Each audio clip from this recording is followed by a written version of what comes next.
તો ઓએનજીસી ની વાત કરીએ ટેકનિકલી સ્ટોક વીક લાગે છે daily time frame as well as weekly time frame પર નો ડાઉટ જે સ્ટોકનો લોઅર એન્ડ પર જે સપોર્ટ દેખાઈ રહ્યો છે it is around 232.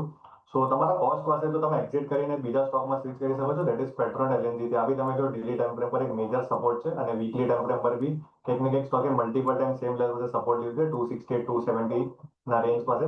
So recommend કરીશ અહીંયા સ્વિચ કરો લોઅર એન્ડ પર 250 ના સ્ટોપ લોસ મેન્ટેન કરીને 325 350 ના ટાર્ગેટ નેક્સ્ટ 6 મંથમાં આપણને જોવા મળી શકે છે. સો ઓએનજીસી થી એક્ઝિટ કરીને પેટ્રોલ એલએનજી પર એન્ટ્રી કરવાની સલાહ રહેશે.